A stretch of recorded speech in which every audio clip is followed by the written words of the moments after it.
Buonasera a tutti, benvenuti a questo primo. Bonsoir et bienvenue à cette première rencontre du cycle conférence organisé par Trace. Si vous voulez, vous pouvez vous rapprocher, il n'y a pas de souci. Comme ça, on va peut-être se recueillir un petit peu, avoir une atmosphère plus conviviale, plus intime.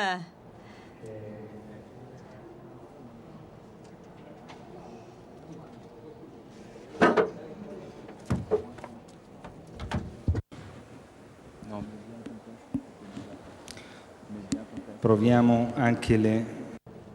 On va aussi faire un petit test technique. Est-ce que la traduction donc passe? Vous m'entendez?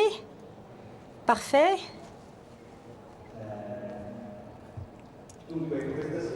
Alors, ce soir, on a invité deux amis de Paris.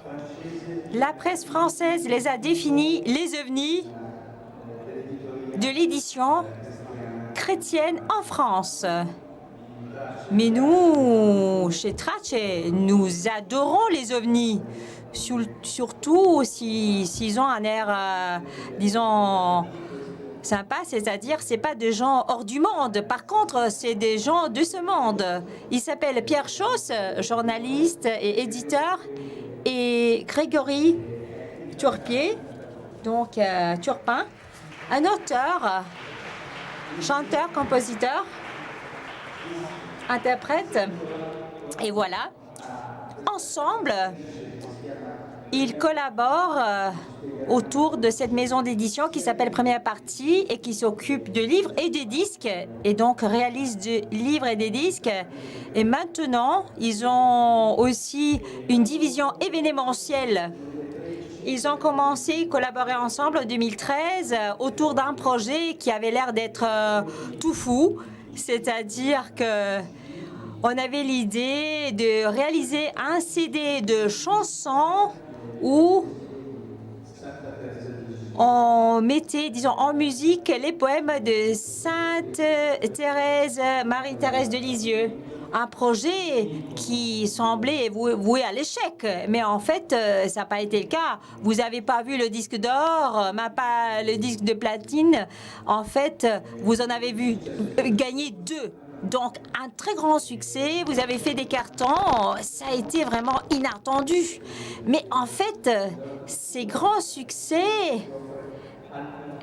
montre les succès donc de la culture chrétienne qui s'offre au monde, à la France, à un pays toujours considéré très très laïque et donc hyper laïcisé, alors que vous avez emprunté une direction différente. Et alors, quelle est cette direction? Et dites-nous quelle est la raison qui vous a poussé à faire ça? Quel est votre intérêt, votre histoire? Qu'est-ce qui vous anime? Voilà. Alors, je demande à Pierre de commencer, de briser la glace pour nous en dire plus de comment tout a commencé. Comment donc vous avez commencé à travailler pour Première Partie? Qu'est-ce que Première Partie fait? Et quel est le défi lancé à la société française par Première Partie? Merci. Alors, bonsoir à tous. Je suis vraiment heureux d'être avec vous ce soir et de répondre à l'invitation des meetings. Alors moi, j'ai 31 ans. J'ai fait des études en littérature et en commerce aussi. Je suis né dans une famille chrétienne et donc je me suis toujours posé la question de comment mettre au service de mon engagement chrétien les qualités professionnelles que j'ai commencé à acquérir. Et quand j'étais étudiant, j'ai rencontré Grégory Turpin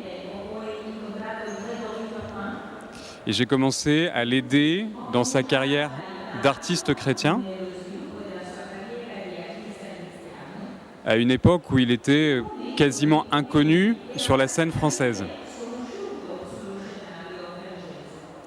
À la fin de mes études, j'ai commencé à travailler dans la finance, dans la banque. Et j'étais en même temps le trésorier d'une petite association qui s'occupait de l'évangélisation par la culture et qui travaillait principalement avec Grégory. Et puis un jour, Grégory m'a appelé, alors que je travaillais à Londres, et il m'a dit j'ai eu une idée et j'aimerais que tu m'aides vraiment à la développer. C'est celle que vous a décrit Luca, c'est-à-dire de faire un album de musique de variété française à partir des poèmes de Sainte Thérèse de Lisieux.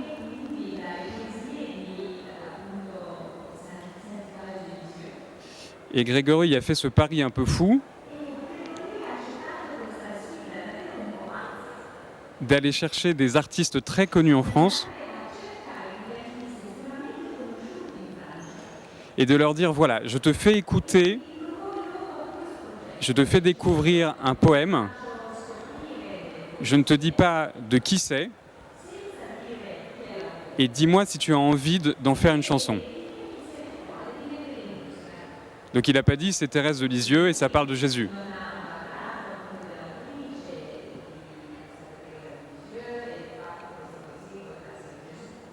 Et comme ça, il a réussi à convaincre deux artistes majeurs de la scène française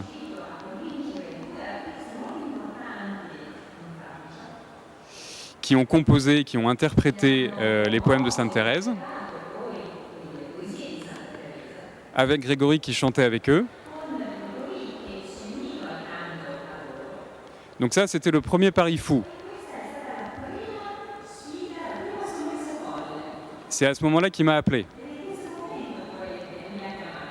Et il me dit, maintenant, je vais aller voir la première chaîne de télévision française. Et je vais leur demander de produire et de promouvoir ce disque. Mais je ne peux pas faire ça tout seul, donc j'ai besoin que tu m'aides. Pour la partie entrepreneuriale, trouver le modèle économique, faire les négociations. Et j'ai dit d'accord, je suis prêt à te donner 1 an. Et on verra comment ça marche. Et voilà, cet album a donc été produit par cette chaîne de télé, a eu un grand succès et nous a enclenché dans une réflexion globale sur la manière d'évangéliser par la culture en France, dans un contexte où ça ne s'était quasiment jamais fait.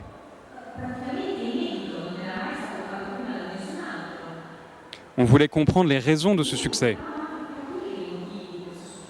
qui était avant tout une chance et on n'avait pas vraiment analysé pourquoi ça avait aussi bien marché.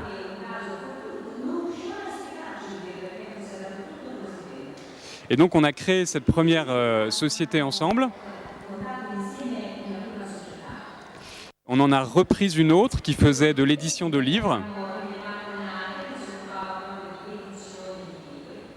Et petit à petit, on a rassemblé autour de nous un certain nombre d'artistes,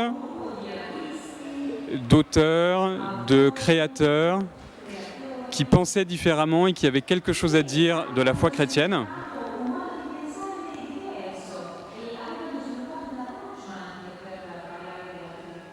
Et à qui on a pu ouvrir des portes grâce à ce premier succès.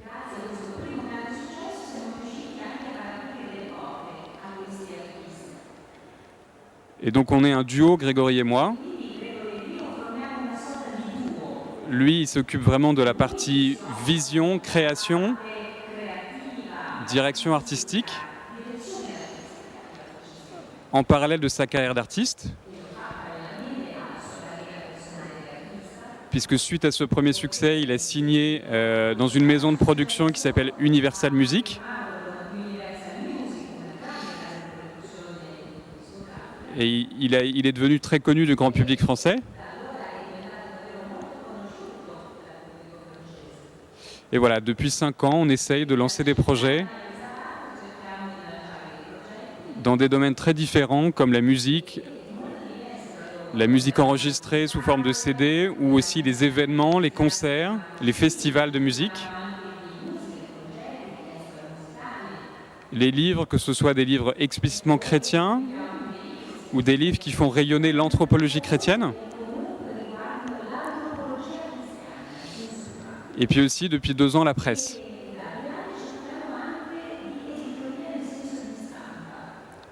Voilà, et je laisse Grégory expliquer un peu son parcours.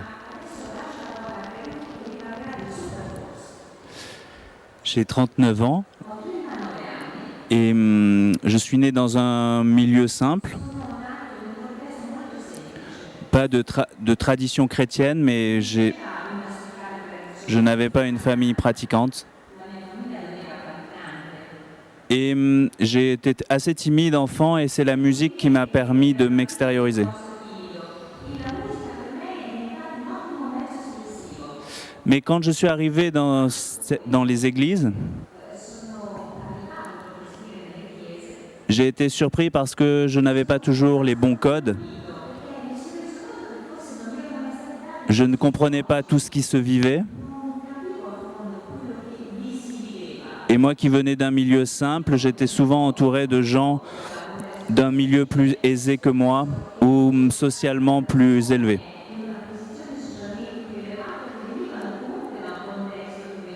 Je ne me suis pas toujours senti très à ma place dans l'église au départ. Et du coup, j'ai commencé à grandir dans la foi, à animer la messe. Et après une rencontre exceptionnelle avec le Seigneur, j'ai décidé de tout lui donner et je suis devenu religieux. Et je suis rentré au Carmel.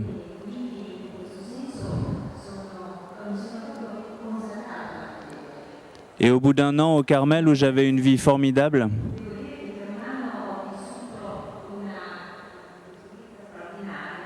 je suis tombé malade et j'en ai beaucoup voulu à Dieu. J'ai quitté la communauté et j'ai commencé à mettre Dieu de côté. J'ai commencé à sortir beaucoup et cette fois à chanter pour gagner ma vie dans les bars. Au bout d'1 an, j'ai commencé à avoir une notoriété, à avoir de l'argent. Et c'est pourtant la période de ma vie où j'ai été le plus triste.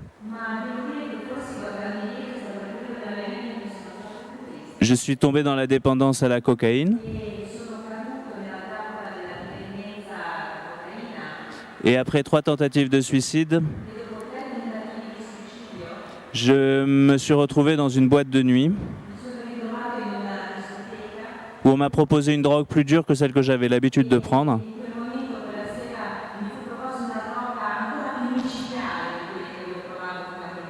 Et le Seigneur m'a visité. Et il m'a donné la force et la volonté de dire non à cette proposition. Je suis rentré chez moi, j'ai pleuré. Et les premiers mots qui me sont venus sont les poèmes de Sainte Thérèse de Lisieux.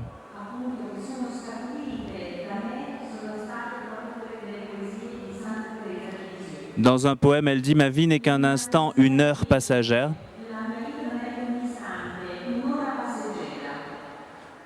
Ma vie n'est qu'un instant, une heure passagère. Ma vie n'est qu'un seul jour qui m'échappe et qui fuit. Tu le sais, ô mon Dieu, pour t'aimer sur la terre. Je n'ai rien qu'aujourd'hui. Je n'ai qu'aujourd'hui pour te servir, Seigneur. J'ai mis plusieurs mois, années à me reconstruire. Je me suis engagé auprès des jeunes. J'avais laissé la musique de côté. Mais au bout de 4 ans, ce désir de chanter est revenu plus fort parce que pour moi, la musique est un langage. Et le Seigneur m'invitait à utiliser cette langue pour parler à ceux qui m'entouraient.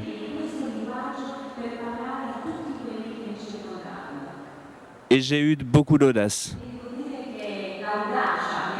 Le Seigneur m'a permis de rencontrer les bonnes personnes. Pierre et d'autres qui ont permis que des projets commencent à se mettre en route. Et j'avais cette conviction au fond de mon cœur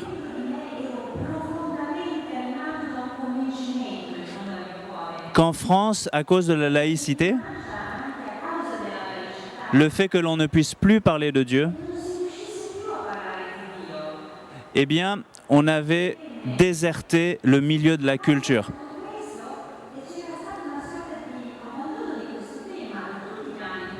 En France, il n'y a plus de chrétiens dans la musique, dans le cinéma, à la télévision. Les chrétiens se sont désintéressés. Ou lorsqu'ils sont chrétiens, ils ne veulent pas le dire. Et quand on a perdu le combat culturel, on a perdu le combat politique. Et la parole du Christ n'est plus annoncée. Alors il faut trouver des moyens pour retourner vers ceux qui ont besoin d'entendre la parole de Dieu. Et c'est ce que nous essayons de faire avec cette maison d'édition, de presse, de musique. Nous allons frapper aux portes des grands artistes en France, ou prochainement un footballeur qui est champion du monde.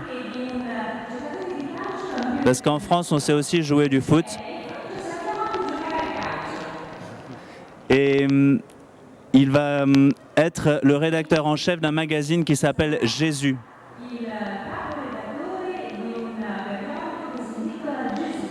Le footballeur Olivier Giroud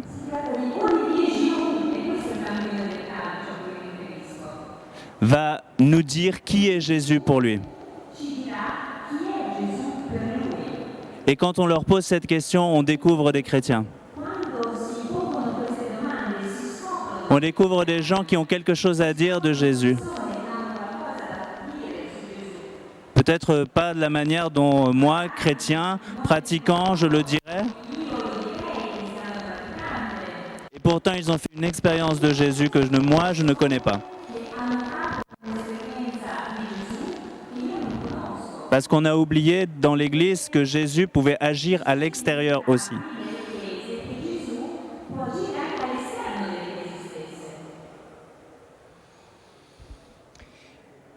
Grazie.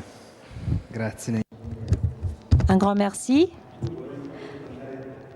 Maintenant, j'aimerais bien creuser davantage ce thème, cette approche, cette démarche que vous avez développée. Parce que quelle est la réponse que vous vous êtes donnée par rapport à ces grands succès initiaux, le succès de cet album? C'est-à-dire, à votre avis, cet album a répondu à quel besoin? Et puis, deuxièmement, pourquoi on vous définit des ovnis? Qu'est-ce qui vous différencie par rapport à la culture chrétienne, catholique, même française, et qui connaît une tradition extraordinaire d'ailleurs? Qu'est-ce qui vous apportez comme élément neuf? Est-ce que vous êtes en train d'apporter quelque chose de nouveau? Et dans l'affirmative, c'est quoi? Quel est votre secret, le secret de votre succès? Vous l'avez compris? Voilà, c'est une question pour les deux. Merci. C'est une question difficile. Je vais laisser Grégory répondre à la première question, qui est quelles sont un peu les recettes du succès de Thérèse, comment toucher les gens populaires et pourquoi des projets. Mais je vais peut-être répondre d'abord à la deuxième, je te passerai la parole.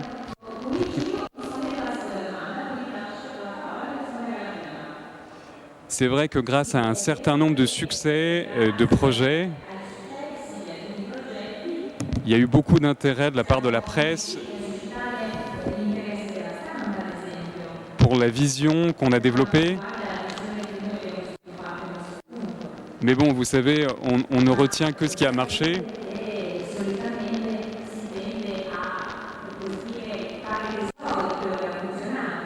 Et puis il y a aussi des projets où on s'est complètement planté.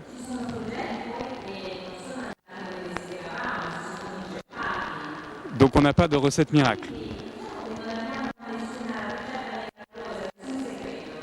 Je pense que ce qui nous différencie fondamentalement des autres maisons d'édition chrétiennes,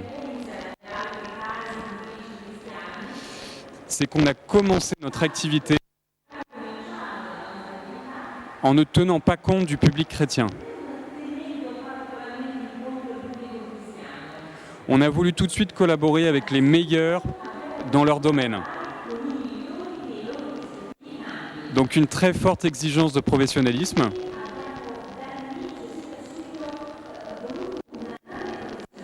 Sur la qualité des produits, mais aussi l'ambition du marketing et de la distribution. Et ça, c'était la vision de Grégory, d'aller voir tout de suite la première chaîne de télé.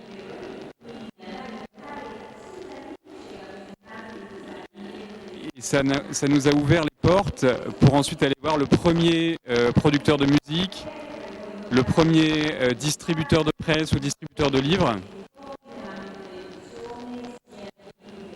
Avec ce succès-là, et nous n'avions pas un public de départ auquel nous devions plaire.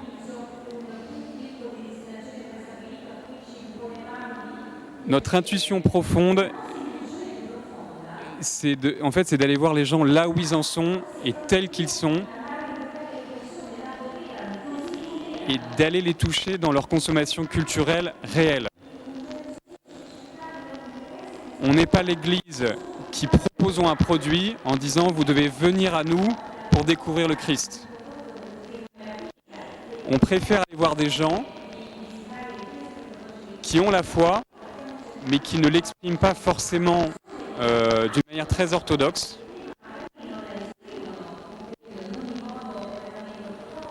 Et leur dire « qui est Jésus pour toi ?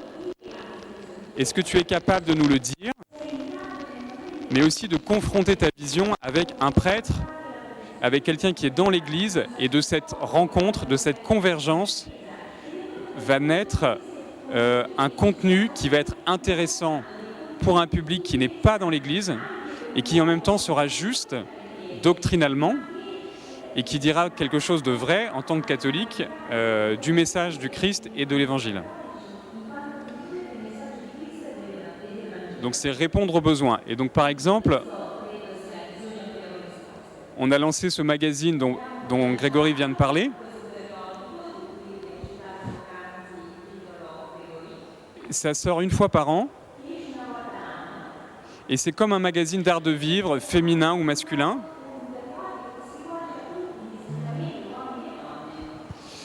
Où en fait on va avoir une personnalité très connue des Français.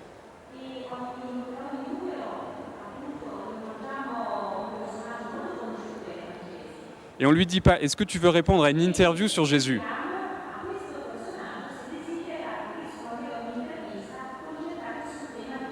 On lui dit, on te connaît et on te fait confiance pour ne pas seulement répondre à une interview,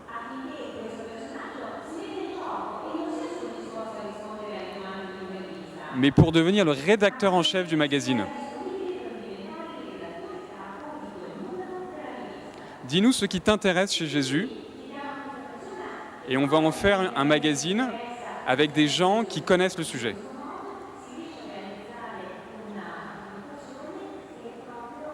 Et ça les surprend beaucoup parce que c'est une marque de confiance.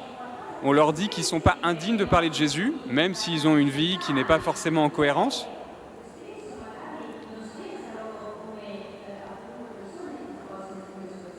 Ils s'engagent à vivre une vraie expérience d'église et à en témoigner dans les médias français.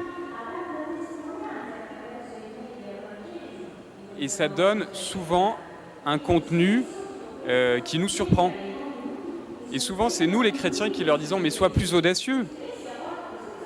Parce que là, c'est trop catho.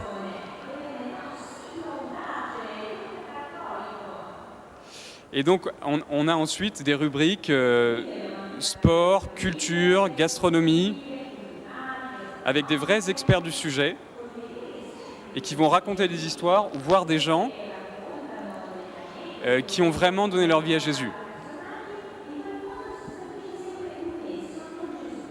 Et donc ce magazine, on le tire à 50 000 exemplaires. Et cette formule-là fonctionne parce que c'est un succès économique. On sait qu'il y a des dizaines de milliers de personnes qui ne sont pas engagées dans l'Église, mais qui veulent qu'on leur parle de Jésus d'une manière nouvelle. C'est ça qu'on essaye de faire, mais parfois ça ne marche pas, hein. Par exemple, là j'ai un très beau livre de photographes contemporains qui illustre les psaumes. Merci. Et alors c'est très beau, mais on en a vendu 400. Donc c'était pas la bonne approche. Par contre, on est allé voir un photographe très connu qui s'appelle Yann Arthus Bertrand, qui est ambassadeur des Nations Unies pour le climat et l'écologie. Et on lui a dit, est-ce que tu sais que le pape François a écrit un super texte sur l'écologie ?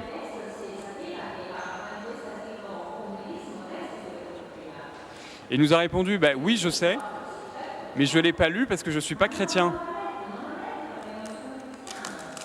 Et donc nous, on a cette légitimité, cette crédibilité pour lui dire, mais lis-le quand même. Parce que ça parle à tout le monde et on aimerait vraiment te confier cette responsabilité d'illustrer la parole du pape avec tes photos.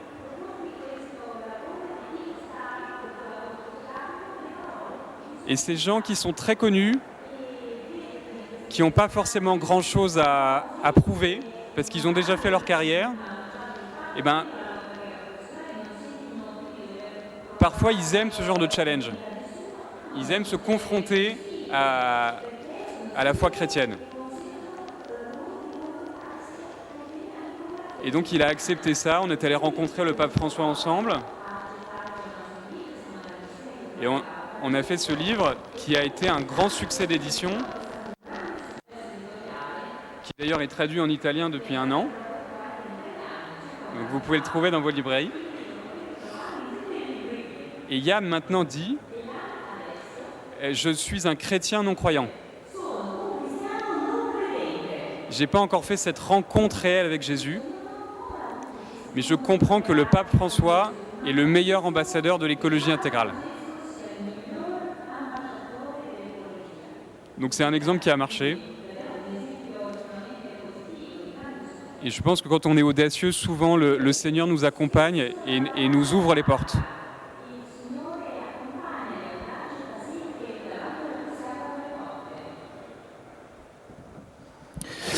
Je ne sais pas quelles sont les recettes qui font marcher un projet.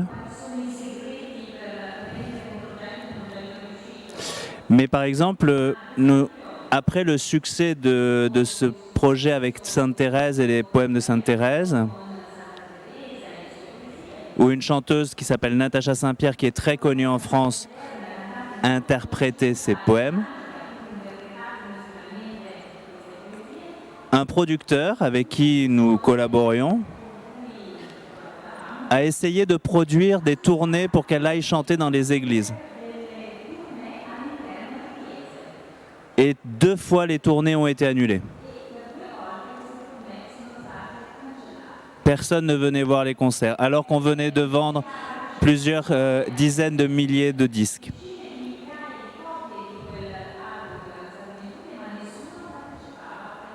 Et l'année dernière, nous avons sorti le 2e album avec cette même chanteuse. Et nous avons collaboré avec elle pour faire une tournée pour qu'elle puisse chanter Thérèse dans les églises. Les conditions étaient à peu près les mêmes que 5 ans auparavant. Mais cette fois, 80% des concerts sont sold out un mois avant.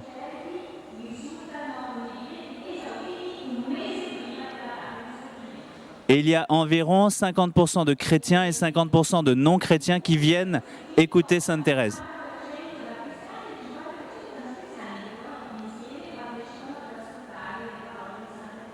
Je crois que l'esprit que l'on met dans nos projets et guidé par le Seigneur nous aide à enclencher des choses que l'on ne soupçonne pas. Il faut de l'audace, toujours être à l'écoute de l'Esprit Saint, être attentif aux bonnes idées, mais toujours rester humble. Si on veut faire du succès pour nous-mêmes, pour une réussite, pour une réussite financière, on est à peu près sûr de ne pas arriver au but. Parce que c'est Jésus qui doit être premier.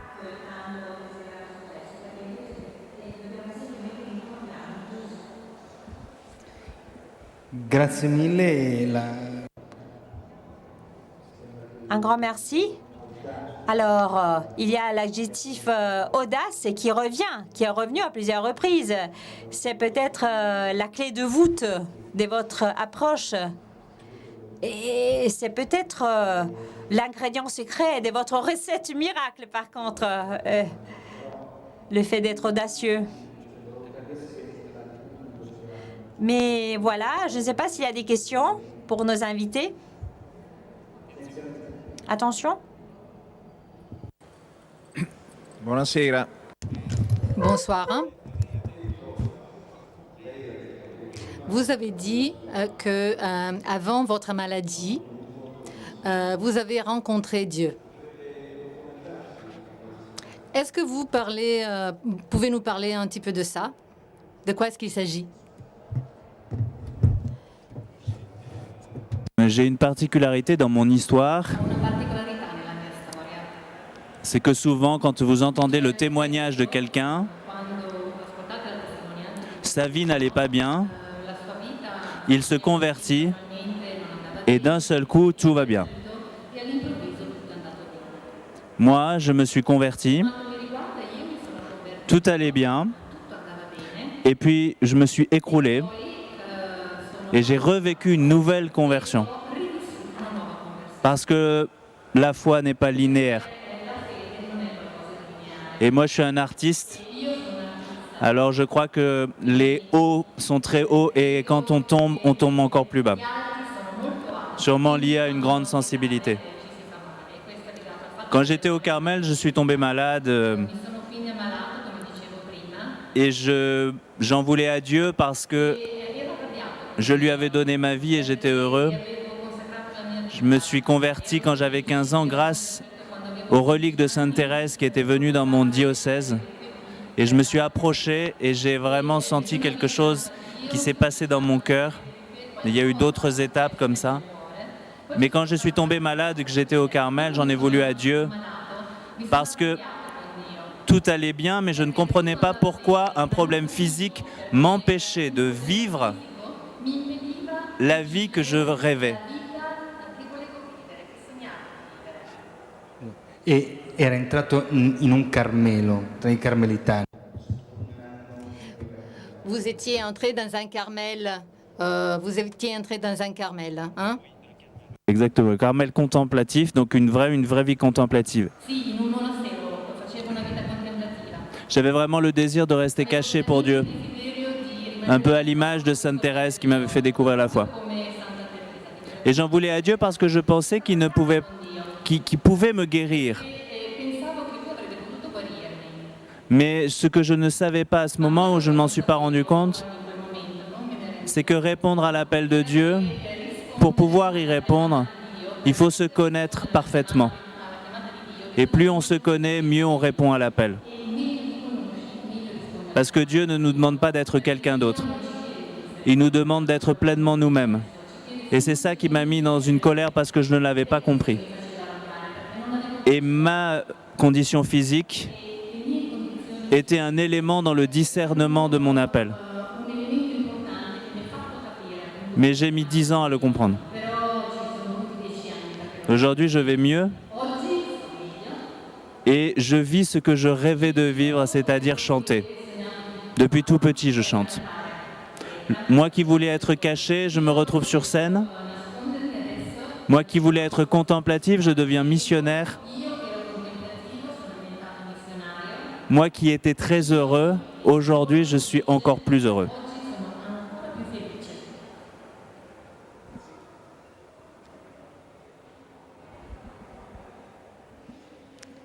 Altro? Est-ce qu'il y a d'autres questions de la part du public? D'autres questions de la part du public?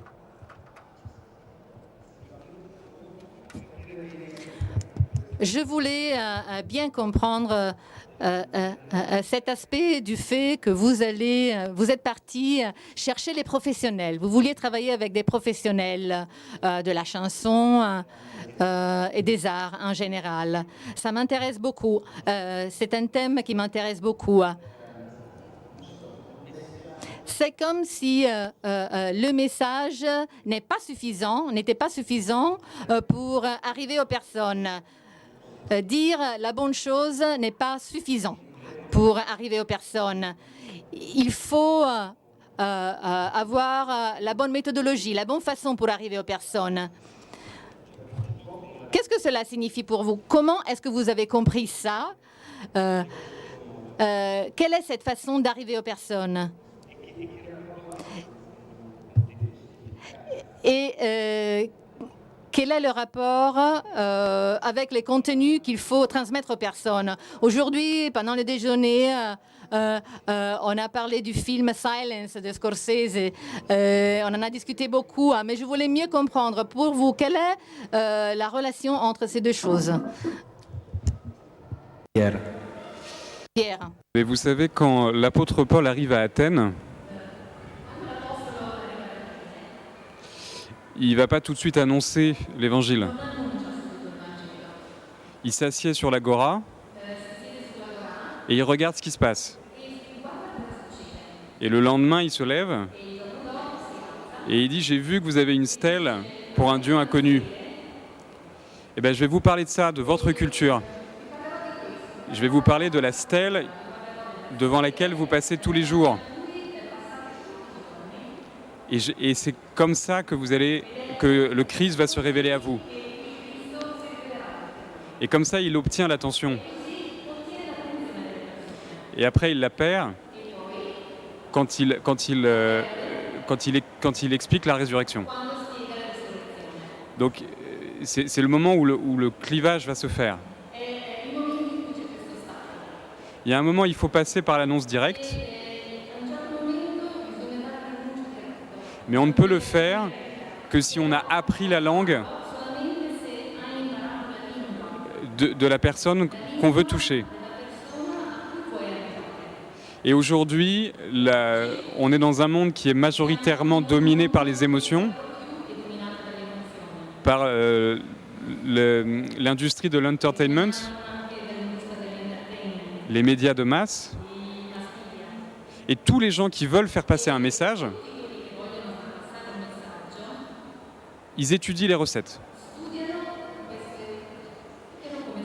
Et donc tous les groupes, les idéologies, les groupes de pression, ils forment des scénaristes, des graphistes, des écrivains, des cinéastes, qui vont se former dans les meilleures écoles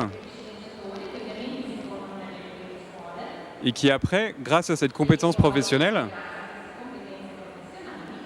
vont faire passer leurs idées, leur agenda dans les supports culturels. Alors, ça peut être vu comme de la manipulation, mais si on le fait avec la foi dans le fait qu'on annonce la vérité, le chemin, la vérité et la vie, on ne peut pas faire l'économie d'une vraie approche professionnelle, au même titre que ce que je viens de décrire, c'est-à-dire les les critères de qualité pour l'industrie de la culture et du divertissement.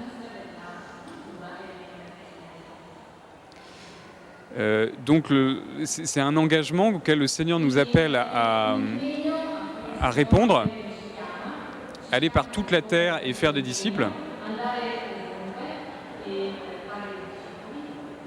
Et donc il faut volontairement aimer les gens vers qui on veut être missionnaire et apprendre leur langue. Je ne sais pas comment c'est en Italie, mais en France, le milieu chrétien a eu tendance à considérer qu'il avait un peu le monopole de la vraie culture. Et que tout ce qui se produisait dans l'industrie culturelle contemporaine était de la sous-culture hostile au christianisme. Et que donc on ne pouvait pas s'y intéresser. Et ça a été une vraie erreur. On se rend compte qu'aujourd'hui, les jeunes générations n'ont plus aucune connaissance du message chrétien. Et on en parlait avec Luca au déjeuner. Ce qui fait qu'ils n'ont plus de préjugés. Et s'ils ont une bonne médiation qui sait leur parler du Christ, ils sont beaucoup moins fermés qu'il y a 20 ou 30 ans. Mais donc nous, chrétiens, qui souvent avons été bercés par des livres chrétiens, des supports culturels chrétiens, il faut qu'on accepte d'avoir une approche différente. Et donc tu parlais du film de Scorsese. Je ne sais pas si vous l'avez vu, mais c'est vrai qu'il est dérangeant. Parce qu'il semble faire l'apologie de l'apostasie. Mais il montre deux figures de prêtres exemplaires et saints qui suivent la volonté de Dieu jusqu'au point de faire le martyre, non pas de leur vie, mais de leur foi et de leur témoignage. Donc ils font un martyre de foi. D'apostasier le Christ pour suivre encore plus le Christ. La manière dont c'est filmé, l'art de Scorsese, je pense, a été beaucoup plus fort en termes de questionnement sur l'audience, sur le public,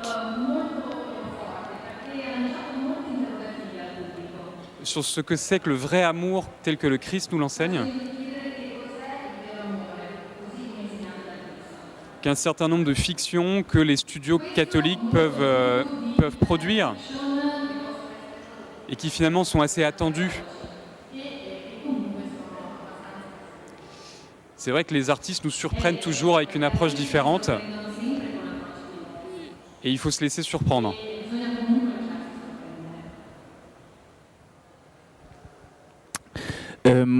Moi, je rebondis sur ce que vient de dire Pierre. Quand on dit aujourd'hui que les jeunes n'ont plus de culture chrétienne, ça peut être une chance parce qu'ils n'ont plus d'a priori. Mais nous avons une église où si nous ne sommes pas initiés, nous ne comprenons pas ce qui se passe. Il est toujours difficile d'amener quelqu'un qui ne connaît pas l'église à la messe, par exemple. Parce que s'il n'a pas les codes, s'il ne comprend pas ce qui se passe, il va subir, mais il ne va pas rentrer dans ce mystère. Et quand j'observe Jésus dans l'Évangile, il ne parle pas de la même manière à ceux qui sont riches et à ceux qui sont pauvres. Aux riches, il les enseigne et il leur dit « tu quittes tout ». Il leur demande une radicalité de vie. Dans l'Évangile aux pauvres, il est guéri et il fait des miracles. Et je pense qu'aujourd'hui, dans notre Église, et c'est très bien, on a beaucoup réfléchi et on est très bien formés. Mais aujourd'hui, il faut qu'on aille dans les rues et qu'on aille annoncer, non pas des règles à respecter ou des choses à savoir, mais une relation à créer avec le Christ. Et aujourd'hui, c'est le premier lieu de l'annonce, c'est annoncer cette relation. Et tout à l'heure, Pierre disait, quand Paul annonce, eh bien, il y a quelque chose qui se crée, puis d'un seul coup, il y a l'annonce de la résurrection qui peut là créer un clivage. Et bien sûr que cette annonce, il va falloir du temps, mais il va falloir le faire.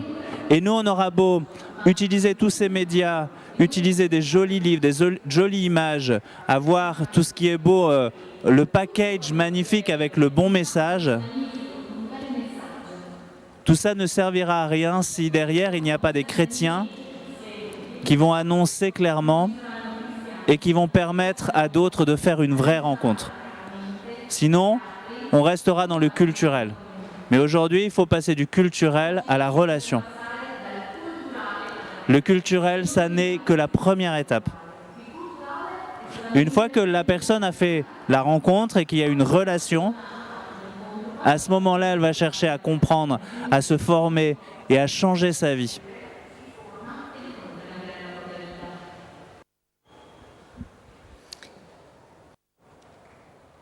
Ci arriviamo alla fine, On va bientôt conclure. Je dois être honnête.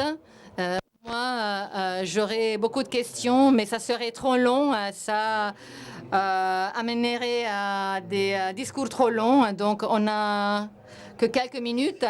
Donc, je ne sais pas s'il y a des questions de la part du public. Il y a une question? Voilà mes questions. Sainte Thérèse est très aimée en France et c'est aussi un brand, une marque très forte, comme Saint François en Italie. Mais je me demande, qu'est-ce que le message de cette femme qui est morte à 24 ans, qui a vécu 10 ans au monastère, comment est-ce qu'elle peut parler aux jeunes? Quelle est l'intuition qu'elle a eue? Quel est le feedback aussi que vous avez eu de la part des personnes qui ont écouté ces chansons, de ces poèmes? Je n'ai pas commencé en Italie, mais quand on va en France dans un kiosque à journaux, les 90% de ce qui est vendu, les magazines, sont des magazines de psychologie, de méditation, de yoga, de comment bien se sentir, tout l'art de vivre, de développement personnel. Vous avez ça en Italie aussi? Oui. Un peu moins, mais en tout cas, nous en France, ça vient très fort. Quand on commence à parler aux gens de retourner au cœur, dans leur, enfin, se recentrer dans une méditation, dans un cœur à cœur, qui est le message du Carmel et de Thérèse, un message de foi accessible, simple. Les gens ne sont pas choqués par la spiritualité, bien au contraire. C'est nous-mêmes chrétiens qui avons beaucoup plus peur de parler de spiritualité alors que notre monde ne parle que de ça. Je suis frappé du nombre de mes amis qui ne sont pas chrétiens et qui ont un livre de développement personnel sur leur table de chevet.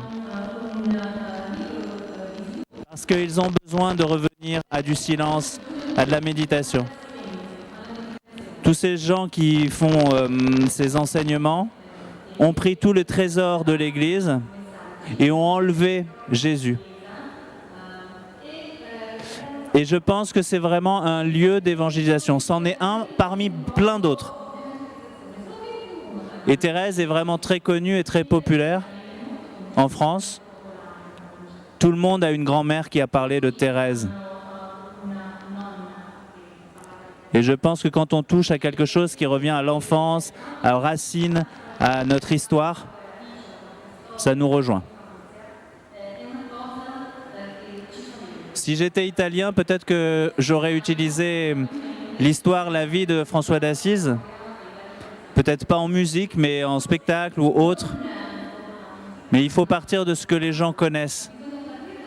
Et on a encore des histoires de saints ou des choses extraordinaires dans notre culture qui parle encore à nos contemporains.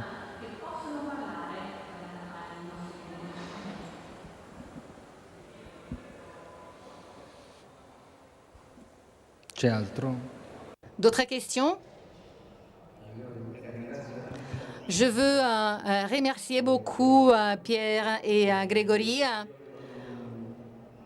Moi, j'avais une idée assez vague des catholiques et de la religion catholique en France. Ce soir, on a vu juste un petit aspect de la religion catholique en France que peut-être on ne connaissait pas. Qui me semble très importante, très intéressante, très riche. Et à partir d'aujourd'hui, on ne peut pas faire semblant que ça n'existe pas.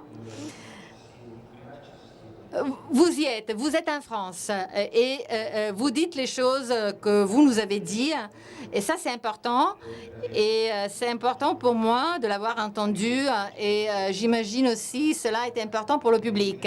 Donc merci beaucoup de votre contribution et j'invite vous tous à vous rappeler que pendant le meeting, il y a des kiosques pour faire des donations qui sont absolument nécessaires pour continuer le meeting à l'avenir.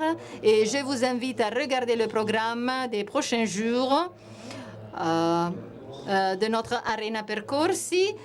Il y a des sujets vraiment très intéressants et extraordinaires. Demain, il va y avoir Nusium Jurkovic aux Nations Unies de Genève. Il va y avoir un documentaire sur la Cour constitutionnelle qui est allé visiter les prisons. Donc, regardez le programme. Merci beaucoup et un grand applaudissement à nos amis. Grazie a voi, grazie molte.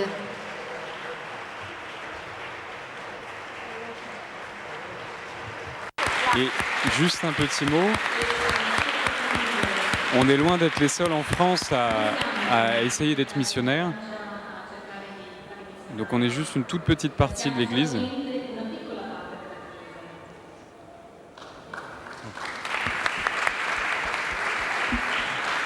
Però ci siete. Mais vous y êtes là. Merci beaucoup et bonne soirée.